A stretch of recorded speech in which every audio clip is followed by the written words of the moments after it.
Someone bit me. Okay, we need to go. We need to get through. We need to get out of here. No.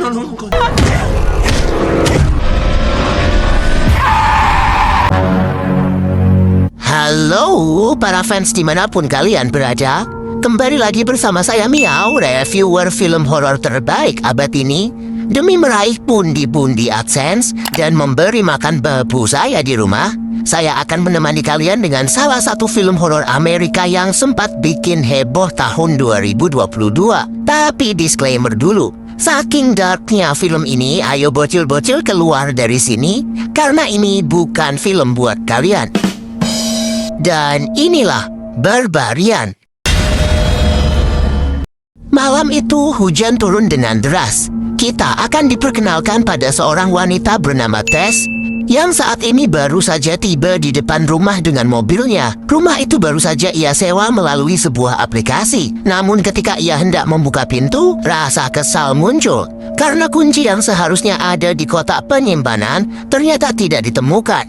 Oh, you gotta be kidding me.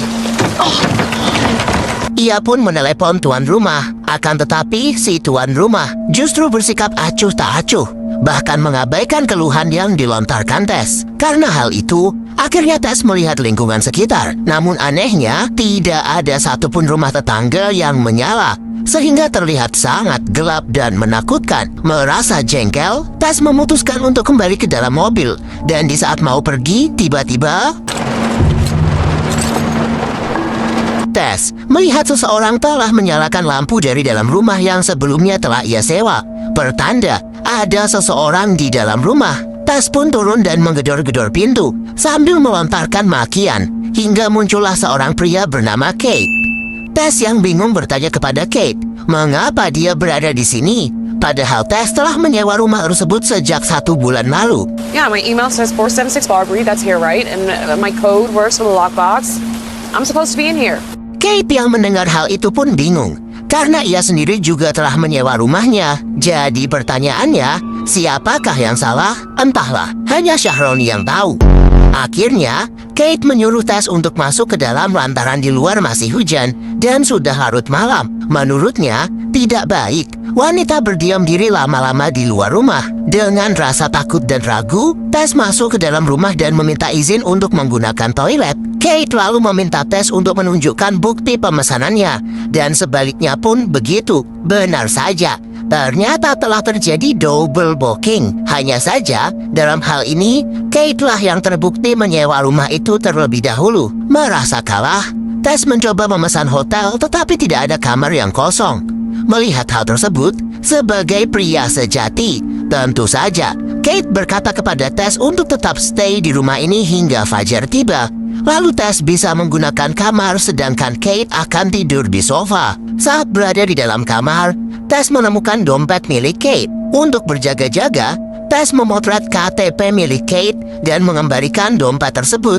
Setelah bersih-bersih, ternyata Kate sedang menunggu Tess untuk berbincang-bincang sambil meminum sebotol wine yang telah disediakan tuan rumah. Bisa aja nih modus tutup rantang. I mean, look at you. You already got your new job lined up? Job interview. I don't have the job yet. I'm not home free. That projects, some kind of dynamic onto us that serves them. Perbincangan terus dilakukan dan lah kok makin akrab. Hingga akhirnya mereka pun beristirahat. Saat Tess terlelap dalam tidurnya, ini yang terjadi.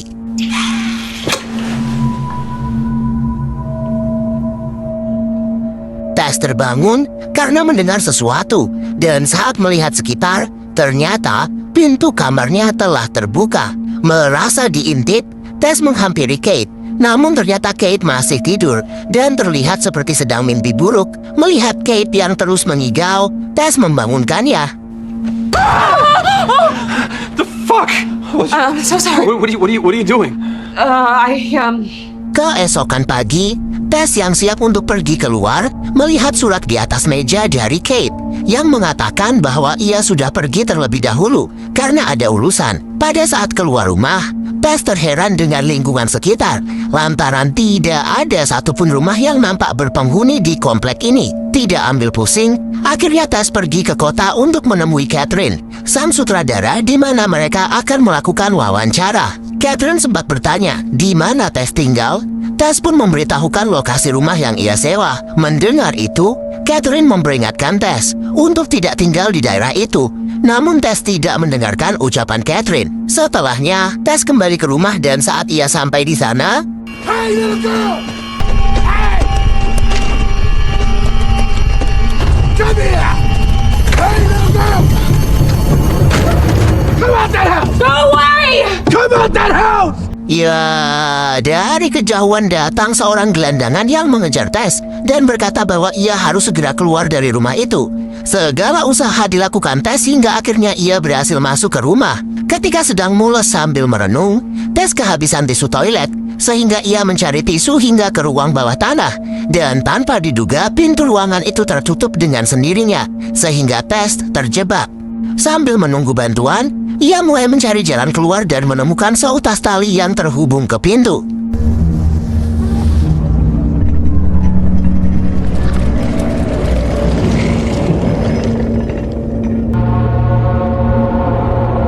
Penasaran dengan ruangan yang ada di balik pintu, Tess pun meletakkan sebuah cermin sedemikian rupa sehingga cahaya matahari memantul ke dalam ruangan dan ia dapat sedikit melihat apa yang ada di sana. Merasa aman, Tess memeriksa ruangan itu dan menemukan sebuah kamera, kasur serta ember. Namun rasa aman tersebut seketika hilang ketika ia melihat bekas darah berbentuk cap tangan di dinding. Panik, Tess segera berlari dan berusaha membuka pintu untuk melarikan diri. Samar-samar terdengar ketukan dari arah pintu depan. Ketakutan, Tess mengetuk jendela basement sambil memanggil Kate. Melihat Tess dalam kepanikan, Kate segera berusaha membuka jendela itu hingga akhirnya Tess berhasil keluar dari ruang bawah tanah tersebut. Tess mengatakan kepada Kate kalau di bawah ada sebuah ruangan aneh.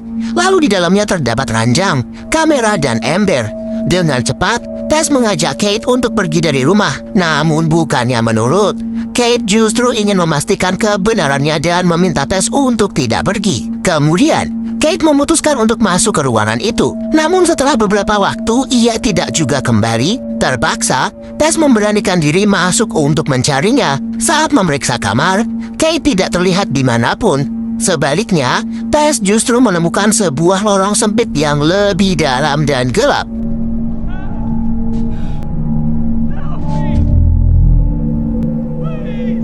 Dari kejauhan, ia mendengar suara Kate yang terdengar panik, memohon agar dirinya ditolong. Demi menyelamatkan Kate, Tess pun menuruni lorong gelap itu. Di sana, ia menemukan sebuah kurungan besi. Tapi tiba-tiba,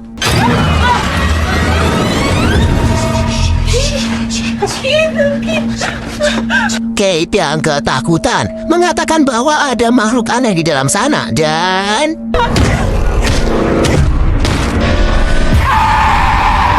tidak tahu bagaimana nasib Tess kalau Kate jelas sudah tewas dihajar oleh monster tersebut. Lanjut. Cerita beralih kepada seorang aktor bernama AJ. Saat baru memulai proyek film terbarunya, ia tersandung skandal dengan lawan mainnya. AJ kemudian menemui pihak manajemen untuk mencari jalan keluar dari masalah tersebut karena ia membutuhkan banyak uang untuk membayar pengacara.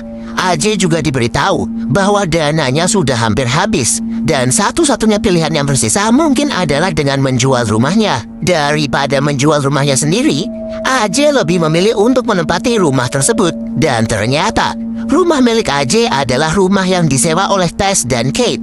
Saat memasuki rumah, AJ heran mengapa masih ada barang-barang milik orang yang menyewa rumah ini. AJ lalu menghubungi pihak properti untuk memastikan. Namun pihak properti tidak merasa menyewakan rumah itu beberapa minggu ini. Keesokan hari, AJ yang masih penasaran dengan pemilik barang-barang itu mencoba membongkarnya. AJ juga menyempatkan diri berkeliling rumah dan takjub akan luas tanah dari rumah ini dan berencana untuk menjual rumahnya. Tertarik dengan ruangan yang ada di dalam rubana atau ruang bawah tanah, di sana AJ bergegas turun ke ruang tersebut berbekal sebuah pisau dan senter. Ia pun terkejut pada saat menemukan sebuah cermin yang mengarah ke bawah. Tidak peduli dengan hal itu, AJ terus mengukur tempat itu hingga sampai ke sebuah ruangan yang di dalamnya ada sebuah layar TV.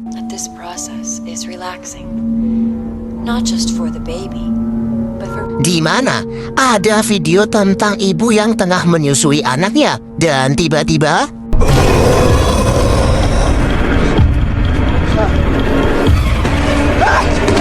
monster aneh yang mengerikan muncul tepat di hadapannya. AJ terus berusaha melarikan diri hingga masuk ke sebuah lubang. Dan di sanalah ia bertemu dengan Tess yang ternyata masih hidup. Lalu, kita akan dibawa flashback ke era saat komplek perumahan tadi masih kuno.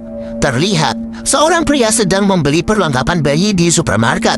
Tetapi saat pulang, pria tersebut mengikuti seorang wanita dan mulai berpura-pura menjadi petugas listrik. Setelah itu, si pria kembali ke rumah dan salah satu tetangganya memberitahu bahwa mereka akan segera menjual rumahnya karena komplek perumahan tersebut akan makin memburuk. Tetapi, pria tersebut tidak peduli dan ia mengatakan bahwa ia akan tetap tinggal di sini. Cerita kembali ke masa sekarang.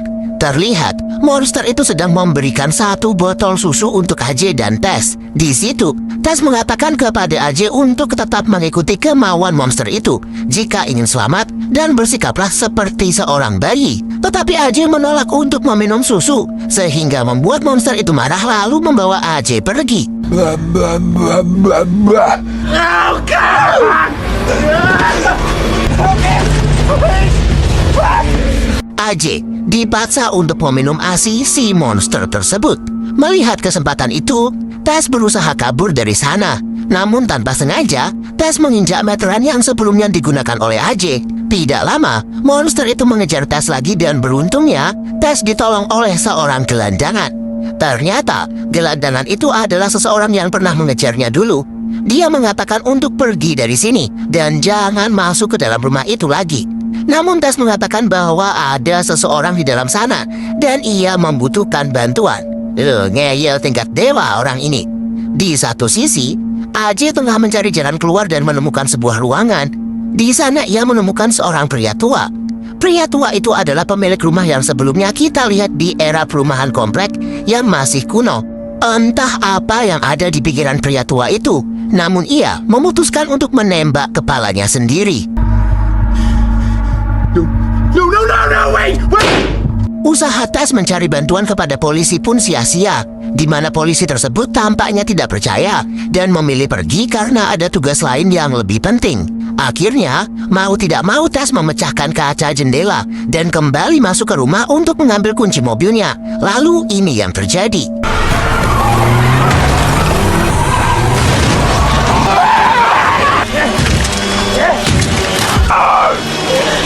Ya, monster mengerikan itu berhasil mengejar Tess dan Tess pun menabrakkan diri. Tess yang sedari awal berencana kabur kini kembali ke Rubana untuk menolong AJ karena kasihan. Tetapi, AJ mengira bahwa Tess adalah monster tersebut sehingga ia menembakkan pistolnya hingga mengenai Tess. Merasa bersalah, AJ lantas memapah Tess untuk bergegas keluar meninggalkan rumah. Tetapi betapa terkejutnya Tess karena ia tidak melihat jasad monster itu di depan mobilnya. Pertanda ia masih hidup. Di tengah pelarian, AJ dan Tess bertemu dengan bapak-bapak gelandangan itu lagi. Si bapak memperingatkan mereka berdua untuk segera pergi dari rumah itu. Lalu gelandangan tersebut membawa mereka ke tempatnya untuk menceritakan bahwa monster itu adalah wanita gila yang telah tinggal di ruang bawah tanah selama 40 tahun bersama ayahnya, di mana si ayah rupanya adalah pria tua yang menembak kepalanya di depan AJ. Pria tua tersebut punya sejarah kelam, di mana ia suka bercocok tanam dengan keturunannya sendiri, hingga ia melahirkan banyak sekali bayi dari hubungan terlarang itu. Sampai-sampai pemilik supermarket hafal bahwa ia tak henti-hentinya membeli perlengkapan bayi. Karena rahasia gelap itulah, ia termasuk warga yang tidak mau meninggalkan komplek tersebut. Diketahui juga bahwa akibat hubungan saudara itu, banyak anaknya meninggal dan salah satunya menjadi monster keji yang terobsesi menjadikan korbannya bayi untuk disusui. Mendengar itu AJ heran, kenapa si bapak gelandangan masih mau tinggal di daerah ini dan kenapa monster wanita gila itu tidak mengganggunya. Si pria menjawab bahwa monster tersebut suka berdiam di dalam rumah dan tidak menyukai cahaya, sehingga selama 15 tahun tempat ini aman, di mana monster wanita itu tidak pernah datang ke tempat ini. Tapi belum selesai si bapak berbicara, tiba-tiba And she ain't never came in this motherfucker.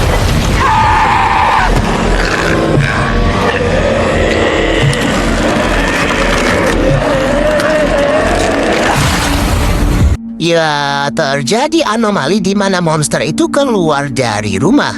AJ dan Tess yang panik bergegas pergi dan mulai menaiki tangga agar bisa kabur dari kejaran sang monster. Tetapi si monster terus mengikuti mereka. Bodohnya, pistol AJ malah terjatuh, sehingga ketika kepepet, bisa kita lihat bahwa AJ yang punya watak egois malah mendorong Tess dari atap bangunan untuk memancing monster itu pergi. Dan tentu saja, monster itu ikut terjun untuk menyelamatkan Tess yang sudah dianggap sebagai bayinya.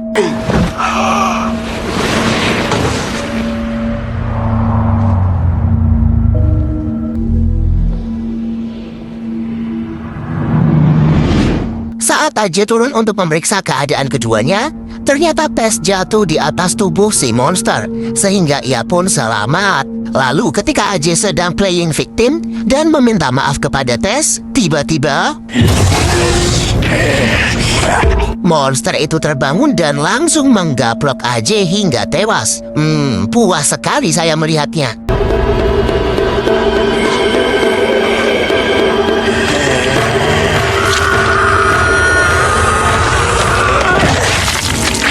Melihat Tess terluka, sang monster merasa kasihan, sekaligus bingung harus bagaimana, karena Tess sudah dianggap bayinya. Di satu sisi, Tess beruntung karena mendapat pistol yang ditinggalkan oleh AJ, dan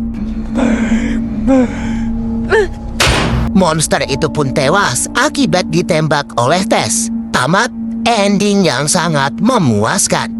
Pesan apa yang bisa kita ambil dari film ini? Sederhana saja, Lur. Kalau kalian merasa ada yang aneh di sebuah rumah, ayo atuh langsung keluar. Rasa penasaran dan kasihan itu bisa jadi sumber segala masalah. Sampai kesal sebenarnya saya sama Tess ini. Apa ya? Kebanyakan penasaran dan kasihan gitu loh. Saya Miao beserta jajaran kucing anti penasaran lainnya pamit undur diri. Kalau kalian ada rekomendasi film, kasus atau cerita horor yang menarik tapi kalian takut nonton atau cari tahu sendirian, request aja di kolom komentar, biar kita bisa tonton dan bahas sama-sama.